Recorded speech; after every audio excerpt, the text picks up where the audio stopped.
graduate from UW Green Bay with a degree in biology. She studied and monitored birds in Great Lakes coastal wetlands across Wisconsin and Upper Michigan. During her college years, she established long-term forest bird monitoring projects at Bailey's Harbor, and she joined the Lake Michigan Bird Observatory as an intern in March 2024 and after graduating in August. Matt Murphy began his career with the City of Algoma in September 2018 as the Director of Public Works. His background is in water and wastewater management. He did such a good job. In June 2022, he transitioned to the role of our city administrator, and he's currently a member of the board of directors for the League of Wisconsin Municipalities. He enjoys collaborating on significant projects with the Lakeshore Natural Resource Partnership, LNRP, within the city and spending time in the great outdoors. Mabel, go ahead. Neighborhood Habitat Improvement Project. And then we recently just took Bird City, Wisconsin under our wing, no pun intended. But so I'm going to talk a little bit about that program, especially because Algoma is the literal poster child for the best bird city ever. So I want to talk a little bit more about that. Yeah. So you guys do such a great job. We just hired a new director, and we're really excited about the possibilities of Bird City, Wisconsin. So a little bit, I know we already talked a little bit, but this is me banding, one of my favorite things to do. I'm working on improving those skills. Like I said, I had an internship with the observatory last spring, and I attended this and just tabled last year while my coworker Jacob was presenting, and it was my first ever thing I ever did with the observatory. And now being back here a year later, it's super cool that I'm here presenting, and it's such a great event, and I love coming here and talking with everyone. And then, like I mentioned, I went to UW Green Bay, graduated in August. I'm a bird person, so this plant stuff has been it's been a labor of love, but I'm really excited to be kind of coming into this side of things. I worked a lot at Toft Point State Natural Area, which if you haven't checked that place out, it's amazing. It's right by the Ridges Sanctuary. I established long-term breeding bird monitoring points in the northern Mesic Forest there, and spent my summers trudging through there at 4 a.m. And I also did bird and frog surveys through the Great Lakes Coastal Wetland Monitoring Program. And through all of that, just fell in love with birds, and I'm super excited to be here and continue at the Bird Observatory. So just an introduction to us. Our mission here is to advance the conservation of birds in Wisconsin and throughout the Western Great Lakes region through coordinated research, monitoring, and education. We envision a day when knowledge of birds is widespread, decisions affecting them are based on good science, and citizens care about conservation and participate in it so that common species are kept common and imperiled populations are restored. A little bit of a history of NHIP, which is how I'll be, because Neighborhood Habitat Improvement Project is a lot to say, so we refer to it as NHIP. It started in 2020 during the pandemic with a milkweed giveaway. And then we expanded to a native plant sale in 2021, and then added on the tree giveaway in 2022. And I'll be talking a little bit more about the tree giveaway. All of my other coworkers are down in Port Washington right now giving away hundreds of trees. I brought up 75 of them for you guys. So if you want to come to the booth, the table that I'm at, me and my coworker Jacob will be there, and we're giving away oak saplings. So we have bur oak, red oak, and swamp white, kind of depending on the environment that your yard or your property is. And then, so an outline for this first part, we'll talk about hazards, insect and bird declines, and then kind of focus on the project, focus of the Neighborhood Habitat Improvement Project, and then talk about projects that we're working on, upcoming events, and volunteer opportunities. I was going to say I've talked to a lot of you already, and a lot of you have very specific questions about plants and property and what to plant on your properties. Our Director of Conservation Partnerships, Joanna Demuth, she is a plant God. She's the wizard of all plants. She's so good at her job. And she actually does yard consults where she'll come to your yard for free and assess what you have and what you should be planting in those areas. So if you have questions about more specific planting things, I would love to give you her card and she can help you out with that stuff. And yeah, and then we'll finish up with volunteer opportunities. So unfortunately, probably as many of you know, there's been insect and bird declines. Those two things are linked because so many of our birds are insectivores and 95% of their diet are insects. So one thing about insects is a lot of them start their life cycle in water. So the degradation of our waterways is then affecting insect populations, which is then affecting birds. And so we just we want to put that out there that there are severe declines. And now us as a population, as nonprofits, as organizations, we have to do something about it. And the great news is that even if you aren't a scientist and you aren't, a huge bird nerd, you can do so much for these animals. And then habitat loss and degradation are pretty much those largest drivers of declines. Like I said, degradation of our waterways, and then also habitat loss through urbanization. So as you know, a lot of our neighborhoods look like this, all across the US, all across North America. Our yards look like a monoculture of Kentucky bluegrass and look like turf. And they have these very young trees that sometimes maybe we'll plant. But our goal through INHIP, is to turn neighborhood yards from this to this. And this is a really good example because it still offers that green space of a yard. Because people still want to enjoy their yards. They don't want to go out and be like pricked by a bunch of bushes and a bunch of stuff. It's important. It's your property. We want to make sure that you still enjoy your property, but also through this and through all these different species and all these different ages of species and plants, you can create habitat for birds. And also you'll bring cooler birds to your yard, especially through your feeders. So our focus is really creating safer places for birds in our neighborhoods. This includes reducing hazards, incorporating the 7 simple actions, and making native plants accessible to the public. We know it's not a cheap thing to landscape your entire yard, buy all new plants. You guys are busy, you have things to do, so we want to make those things more accessible for you guys. And then the 7 simple actions are drinking shade-grown coffee, reducing plastic use, participating in citizen science. And I've had a few questions about what citizen science is.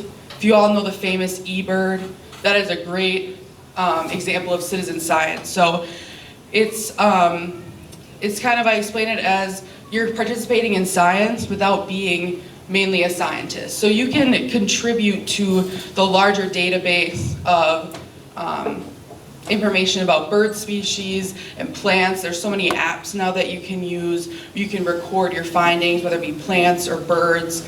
And participating in those helps us because as scientists, we can only conduct so many studies. We can only do so many things. So your participation is huge when it comes to the overall database and making sure that we understand different trends and things. So another thing is making windows safer. Keeping cats indoors and using native plants, as well as avoiding pesticides. So we have a little display on our table out there. We have vases set up, and in them are these 7 actions. And we're having people we have these little tokens that you can put in the ones that either you're participating in or doing in your own home or your own life, or things that you maybe want to do in the future. So it's kind of cool because then at the end we have a snapshot of what everyone at this event kind of focuses on to help birds. And then so some of our projects, we have our biochar pilot project, we have native plantings, nest box monitoring, and workshops that we have. So these are all the things we're working on. Biochar, my whole past year of my life has been biochar, so I could talk about it for probably hours and hours. I'm just going to kind of breeze over it. If anyone has any questions about it or wants to chat about it, I will be out by the table and you can definitely ask questions. We have pamphlets on it and everything. So biochar is a type of charcoal almost that is made by burning woody materials without oxygen, and it actually locks in the carbon and it looks just like charcoal. This acts as, it's like a little sponge for water, carbon, and nutrient storage, and it's a soil amendment that we can add in when we're planting things, so planting any kinds of plants. Right now, we are using it to help municipalities plant trees. And we actually just had our first tree planting yesterday in Kenosha, and it was super exciting because I have been burning biochar for a year and not really seeing anything else, so being able to put it in with the tree was really exciting. And this material makes it more resistant to climate change because of that water storage. It makes it resistant to drought and pretty much just enforces the integrity of the tree. We're partnering with Kenosha, Racine, Green Bay, Two Rivers, and Port Washington on this Daybreak grant. And we've been working with them to create biochar, and I'll kind of show you the process after this, and then eventually plant trees in their public parks. So this is what a biochar kiln looks like. If you guys have ever heard of like solo stoves, where it's like the efficient fire, smokeless fire, this is kind of a homemade, gigantic version of it. There's an outer ring and an inner ring, and it actually creates a virtually smokeless fire that keeps funneling heat and energy. And you can also do this at a smaller level. We just do it at this bigger level to produce more. And it's also really good for roasting marshmallows, which we have found out. There's long days burning biochar, and I tell you, those marshmallows, it's so hot, and they're ready. So, and it's a really clean fire, so they're the best marshmallows I've ever had. And then this is what the kiln looks like while the picture with the smoke in it is when we're quenching it and cooling everything down. And then the other picture is the pile of biochar after. And like I said, this is a super intense process that it's actually pretty easy to do at your own home, but it's a lot to kind of talk through. So if anyone has any questions or wants to talk about it more, I definitely love to chat more about it. And then some of our native plantings that we do a couple in the spring and fall. This is at Kolbach Park in Port Washington, and we created this gigantic rain garden. And rain gardens are super cool because they're actually like a divot, so all the rain filters down into the middle of the garden, and we actually have like plants that enjoy more moist, wetter conditions in the center, and then plants that like drier environments on the top. And so these are all natives, and this is a really cool way to get involved because it's kind of a one-time thing. You can come out and just help us plant and get these in. And yeah, it was a super cool day. I think this was last spring. And it was awesome. We got everything in within a couple hours, and there were so many cool plants. And it was such a big area, so it was a really cool opportunity. Yeah, we also monitor nest boxes. So we have over 80 boxes on public property in Port Washington. We take volunteers through a nesting navigator training just to make sure that they're doing everything correctly. And they monitor twice per week from May to July. And then we also do vegetation monitoring around these nest boxes. So we use them to study the impact of native versus non-native vegetation on nesting success. So there's a lot of our boxes that aren't super successful, and we're kind of trying to see what plants are around that area to try to explain that absence of nesting success. We also offer boxes for people to install in their own yards.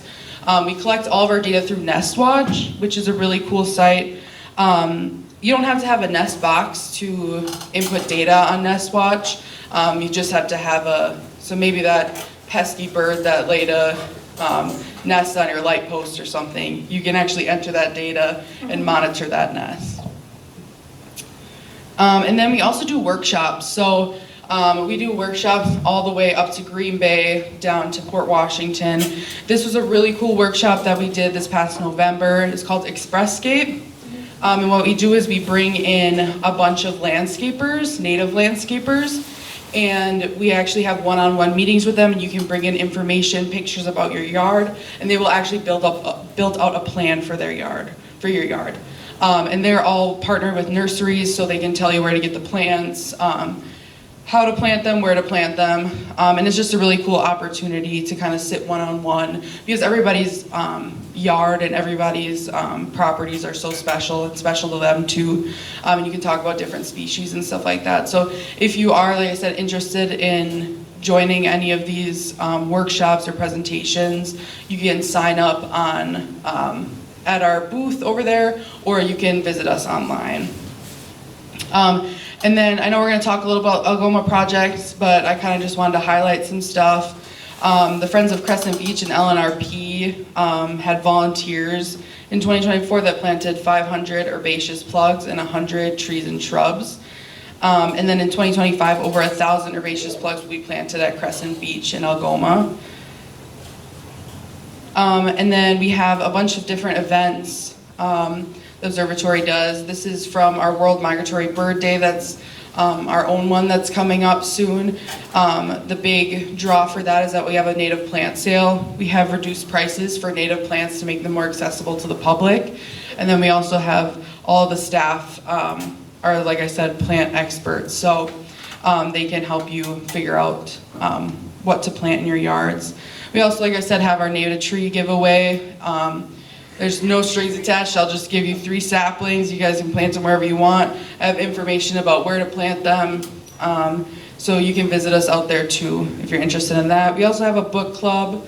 And then we do a lot of webinars and presentations, which some of those are virtual, so easier to attend. We also have a ton of volunteering opportunities. Like I said, we have nesting navigators. We have my boss Joanna came up with all these like cute names for everything. Climate catalysts, so that's helping with the biochar. Birdscape botanists, they are the ones that do the vegetation monitoring. And then we also have the native plantings, which you guys can be involved in here. And we have native plantings, like I said, all the way from Ocano to Port Washington, so there's a lot going on. And then this is our website, and you guys can learn more there. Otherwise, we're going to move on to talking about Bird City and how Algoma is the best bird city. So we just hired a new director. Her name's Kelsey Bell. She started in January, so she's a couple months in. She's great, and she's taking over directing Bird City, Wisconsin. I'm not a Bird City, Wisconsin expert by any means, but she gave me all this information, and now I'm here to share it with you guys. So Bird City, Wisconsin is a statewide program that recognizes and supports communities committed to bird conservation and habitat protection. There's 4 main focuses of this program, and those are habitat, threats to birds, education and engagement, and sustainability. Like I said before, birds are unfortunately declining at staggering rates. 2 in 5 Baltimore Orioles have been lost since 1970, and about 2.9 billion birds have disappeared since 1970. So it's a big issue.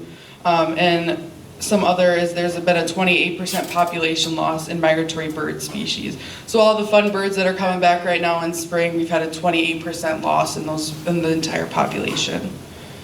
Birds also provide many benefits. Not only do they have an ecological importance, but they also can benefit the economy, as well as cultural and educational value. And then I'm just going to go through some of the benefits of Bird City, Wisconsin. And although Algoma is already a bird city, a lot of you are not citizens here at Algoma, so this is something that anybody can help their city become a bird city. It's also, counties can become bird cities, villages, towns. So this is something that you can take from here and bring back, and hopefully next year can get bird city status. So there comes a community pride and reputation with being a bird city, and it really enhances your image as an environmentally conscious and welcoming community. And obviously we've all seen the bird city signs when we drive into new cities, and I don't know, I get a little impressed every time. I'm like, okay, this is a good place. And then, so yeah, you get that statewide recognition with signage. There's also a ton of economic benefits. They're natural pest control for a lot of bugs, and they maintain ecosystems and maintain balance. And also, we can make a lot of money off of birds. and birders in general. So birders and ecotourists contribute to local jobs and revenue. If there's some bird here, everyone will be here. I mean, there was that wagtail that was here, and everybody flocked all the way there. So it's like we have people coming, and then they're going to see the bird, then they're going out to lunch, they might stay over, this is a cool place, we should come back. So there's all these things going on that really can help our economy as well. Especially being along Lake Michigan, we have such an opportunity for that. They also help environmental and ecosystem health. They support healthy ecosystems by maximizing native species and also improve green spaces. There's also a community engagement and education component. They can help us educate on the interconnectedness of humans and nature, and also foster partnerships and build community spirit. Community health is also a huge thing. Bird City promotes outdoor activities, as well as exercise and connection to nature, and then just simply bird conservation. So it helps us take meaningful action to combat bird population declines and protect shared habitats. So like I said, if you're interested in maybe you have a relative or some other place where you can connect with and have them become a Bird City, it's an online application. You have to complete 9 actions from these different sections, and then there's an annual fee of $175, and usually the municipality or government will pay that for you. So Bird City Algoma, like I said, they have high flyer. You guys have high flyer status, and you became a Bird City in 2012. So I picked out one of the really cool thing is that Bird City Wisconsin, the website, you can see how every single Bird City community became a Bird City. You can see all of their answers to the application. So if you're in a city and you're like, I want to become a Bird City, how do I do this? You can go to the communities, because you have to hit different marks for everything, and you have to, like, this was one of the habitat achievements, that planting that I was talking about before, where they planted those 100 native trees and shrubs. And that's all on there, and you can see all that stuff on the website. So it's really cool also to see what other communities are doing and see if maybe there's nearby communities that you can help or volunteer with as well. Okay, and then, yeah, thank you guys for coming out. Here's all of our social media and all of our stuff. I think we're gonna talk a little bit more specifically about Algoma then. But like I said, if you have any questions, concerns, anything, I'll be out at the booth. Come get some trees. I got a ton of them, and I don't want to take them home because I live in an apartment. So please come take trees. And yeah, I just appreciate you guys all being here, and feel free to ask any questions. So.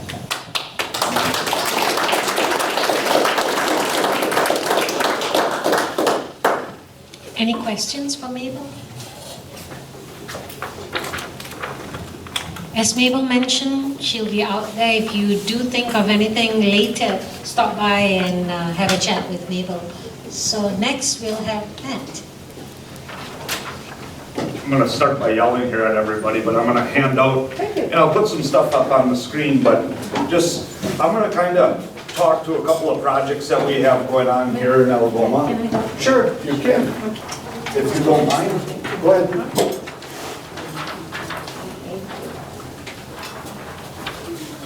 Like I said, the handout now is what we have going on Crescent Beach. How many people live in the city of Algoma, or how many people know what's going on Crescent Beach? You want to hand those out? I'll just put them up on the screen here.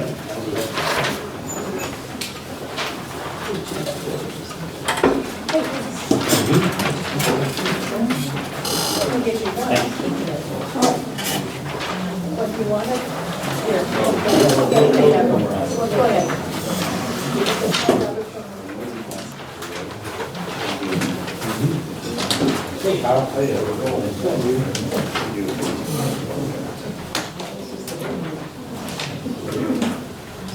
Is that the one by, is that Olson Park?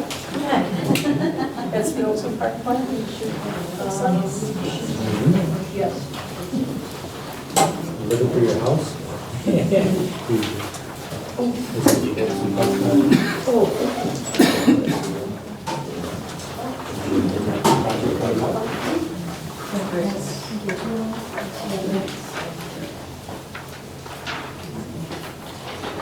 I am a pretty loud talker, so if you can't hear me, let me know, otherwise I prefer to go without this. Like I said, a couple of things. I'm gonna start with talking to Crescent Beach and what is going on at Crescent Beach. For those that don't know, and if you drive down there right now, just east of the youth club, we have a retention pond, but because of the South Pier breakwall project, it kind of looks like what is going on down here. We have nothing to do with that. That's a federal project. They are using our property to get what they need to out to that South Pier. We're trying to help them out to make it as easy as it can be for them. As far as the South Pier project is pretty much wrapped up. Big thing that's left is there's 18 inches of concrete that gets poured from that furthest east point to the south breakwall all the way back to shore. And then that south wall will be pretty much completed or substantially completed. And right now we're hearing from the Army Corps of Engineers that the north breakwall will probably be lit sometime in June with a probably start date, execution of contracts and a start date physically on the ground, probably late August, early September, that they'll be working on that project. But once things move north, we'll get that retention pond cleaned back up. But if everybody's on the plan of Crescent Beach and you look to the plan of Crescent Beach, that is, you can see 5 points. We have 5 direct outfalls, stormwater outfalls that take stormwater directly off of our streets in about 62 acres of stormwater that flushes directly out onto Crescent Beach. Those 5 points would be mitigated. The TSS is total suspended solids that we would put into 4 different rain gardens to try to lower that total suspended solids and have the beach sand clean up the rest of it before it directly enters into Lake Michigan like it currently does today. Okay? So I don't want to call that by any means the boring project. Those rain gardens will be built on the west side of the boardwalk. They'll kind of be built into the hill. They'll dual as like some seating areas, but that will take filtration off of that stormwater. Like I said, take out the total suspended solids before that water gets filtered a little bit. With that being said, we're going to remove about 70 to 75% of the total suspended solids. There still will be, in a case of a 3-inch rain or a 100-year storm, they are set to boil over, and obviously we can't flood the city streets. At that point, we'll be releasing water in a lot faster manner. We still will have some. These rain gardens are set up more for your smaller rain events, your smaller storms. They will take up to about 1 inch of water in a 45-minute to an hour rainstorm and filter that properly. Anything over that, it's going to start to have some problems. Our plan is, like I said, is if we can clean up 75% of it, that's 75% that the city of Algoma is not putting total suspended solids right directly into Lake Michigan. So by no means do I want to pawn this off as a boring project, but I think a lot of people, and what I have up on the screen here, Olson Park, I think is a fantastic project. This is something I've been working on with LNRP, Friends of Crescent Beach, the community. John's sitting down in front of me. I think this is his dream park, or going to be his dream park. What's going on there, and who's familiar with Olson parking lot currently today? Because that's what Olson Park is it's a big parking lot, it's a snow dump. All winter long, we take our snow from downtown Algoma, and we bring that up out to Olson Park. That's where we dump it, and it sits on that gravel parking lot till Mother Nature melts it. Hopefully here in Algoma, it doesn't take till June. I think it's pretty much gone out there now. But to this plan is what we're turning it into. And when you say park to somebody, they think, oh, you're gonna have a nice swing set and a slide. And no, the city of Algoma, we do have swing sets, we do have slides. And yes, the city of Algoma does need swing sets and does need slides. Our plan is to make this more of an outdoors thing. Let nature have its way down there. Lower the parking lot or make that parking lot, we're cutting off just better than 1/3 of what's currently there. We'll be putting topsoil in and planting grasses and trees in there. And then the boardwalks that'll be able to physically be able to walk through that park, take you out to the river. There's a fishing pier. We're extending some of the fishing areas out there for people to be able to fish and enjoy the wildlife right here in the city of Algoma. And be able to have a place that you can go and connect with nature a little bit. I know John spends a lot of time down there. I know a lot of people, I shouldn't just call John out. There's a lot of people that go down there. There's a lot of migratory birds that spend the time into those hooks into the river there and start to come up into their nesting areas. So that's our plan, is to try to make that more for the birds, more for habitat, to be able to, there will be no cages or pens. It'll be all wildlife out at Olson Park. That's not our intent to have, you know, anything in captivity. Everything will be in the wild. So, like I said, I want to kind of give you a brief overview of both of the projects, but I am going to take questions from anybody of either of the projects, and I will try my best to get you the answers to what our plan is moving forward. And I should probably touch on this just because it's going to be the first question. And I'll answer it right away. And I apologize I didn't say anything. When are you going to start this? Okay.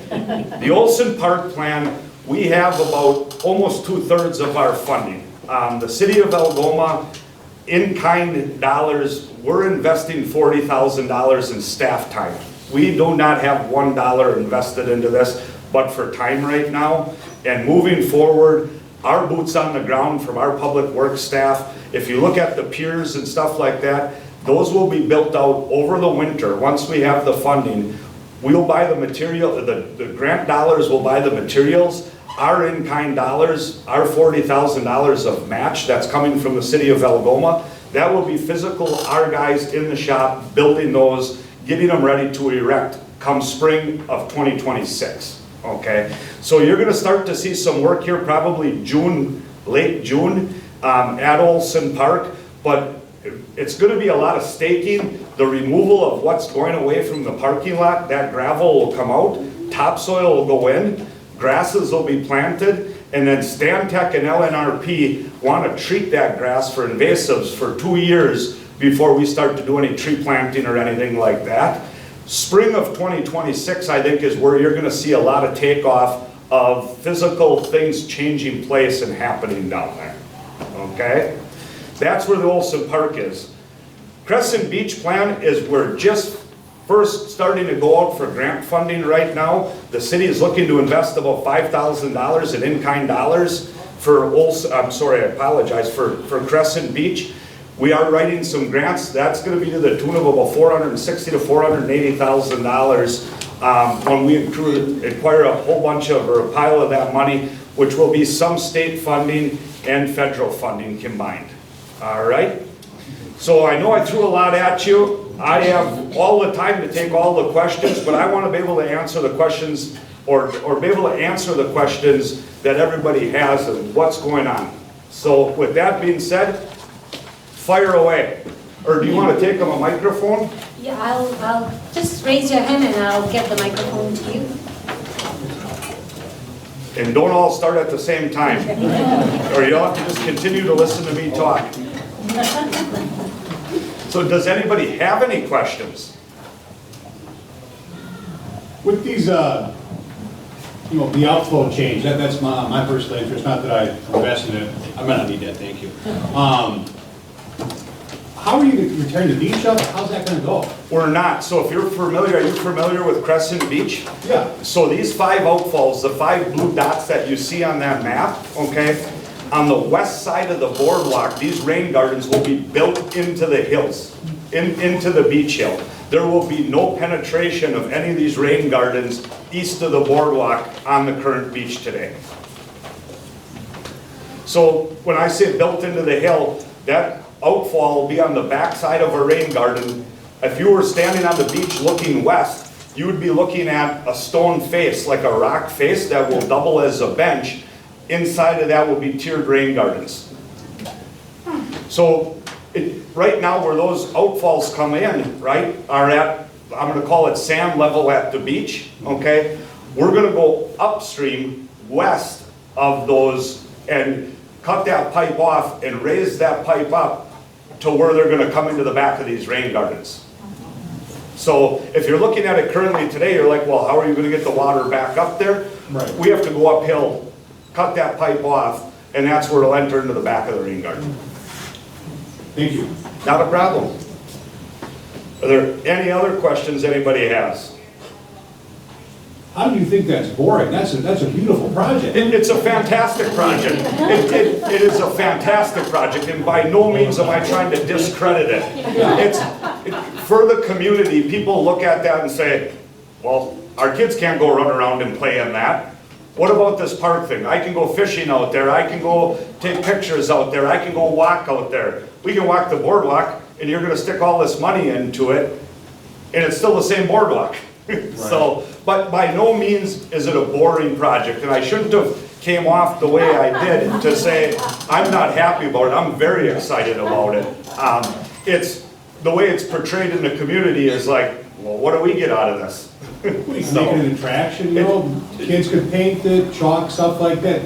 So many, I mean, it's just, it's like green plumbing. It is. It's great. It's exactly what it is. It's a park that's doing its job and you can't see what's happening. That's the benefit to it, to the community, is we're doing our little part right here in the city of Algoma of how can we keep total suspended solids out of Lake Michigan. Right. Carl, did you have a question? I did, with the, well, thanks. With the product that's coming out of the lake then as you filter it out, what are you gonna do with that? So the same thing we do with it now, okay? So we do have 6 outfalls that go directly, or did go directly out to the beach, all right? And a lot of people in here probably remember the furthest north outfall came out just on the north side of the south break wall. And I'm not trying to confuse people, I promise, by any means. But there was right on the beach, there were kind of some trees and some big rocks. That was our biggest outfall. That took about 17 acres of infrastructure, blacktop concrete, took that storm water and washed that directly into Lake Michigan. And it always kind of was green trees, kind of some scrub brush, some bigger stones. After a big event, big rain event, you see that area kind of grow and wash out more. Okay, that is the only one right now that goes into that rain garden. So there's a settling area where all of that water goes piped directly into that first pond, the smaller pond, just east now of the youth club.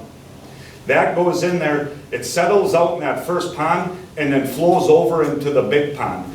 Ideally, we take about every 4 to 5 years is what we're expecting. We'll go down into that pond and physically clean out the matter that is left there, okay? Whether it's leaves, debris, stones, gravel, you know, anything that you see on the streets that ends up in the stormwater, we'll physically clean it out of there and it will get disposed of properly, okay? That is the plan with the next 5 I apologize, outfalls, okay?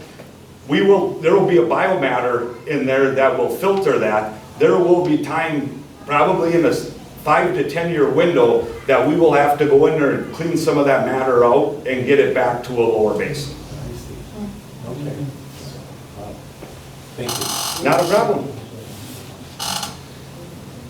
Who else has questions? There has to be more. I've got another one. Go ahead. So you're talking about 24-hour rain period here. If, you know, when that happens, that's all these systems are designed. What's that gonna look like when that happens? You know, because if they're going into the garden through this pipe, do you have like subsidiary channels for you to go into, like where? I'm just curious. I'm not gonna bust you here. I'm just interested in it. No, it's a fantastic question. What happens with it? Why does it, how is it gonna work, right? Right, Because, and I think a lot of people know, if you've looked at the trends of the weather in the last 15, 20 years, right? Where we used to have these kind of real slow moving high waters, and then we'd kind of trend down into low waters, and now we're starting to see these peaks and valleys. Yeah. 100-year storms 20 years ago was kind of unheard of, oh my God, 100-year storm. Now we're seeing 100-year storms, we could see 2, 3, 4 of them in a year's time. Yep. Because of these rain events, right? So how do we mitigate that, and what do we do with that? Everything that comes into that on a normal flow basis will come in, the rain garden is gonna do its job, okay? If it can't take it anymore, there's actually boilovers in the rain gardens that are set up to more or less create a waterfall on the east side of it and let that go directly down into the beach, that we don't have this big huge blowout or washout where we're eroding the whole project. It's set up to be able to field that and let it get down to the beach where it's supposed to go. So, and when I talk to 100-year storms, you know, not every 100-year storm, we can have a rain event that lasts over 24 hours, and NOAA can classify that as a 100-year storm. We're not worried about those. The rain gardens are gonna handle those storms, right? We're worried about the thunder, lightning, the August storm where all of a sudden the skies get black as can be, and in 45 minutes they leave 1.5 inches of rain behind. Those are the ones that we're worried about. Those 2, 3 events a year that we have, those are the ones that, you know, we have to watch out for to make sure that this is gonna do what it's supposed to do before it just starts to blow things away. So, does that make sense? Is it? Oh, yeah, completely, I love that. Yeah. Do you have those plans for that? I do it, I have a full set of them up here. I only brought one full set, but I do have a full set of the Crescent Beach rain gardens. And if you'd like to take them with you, study them, you're more than welcome to them. Everybody that I gave copies to of all of that, you're welcome to take with you. It's all public information. You're welcome to look at it. You're welcome to call City Hall Monday, Tuesday, Wednesday. I have to be in Wisconsin Dells for a conference to speak tomorrow afternoon, Monday and Tuesday. But anytime after Wednesday, I'd be more than happy to, back at City Hall, take anybody's questions or email from anybody that has questions. But I do have a full set of the Crescent Beach plans up here. Okay, so after, can we look at it? You sure, yes, we can, Okay, for thank you, sure. sir. Go ahead. Why do we care about the overflows of the storm system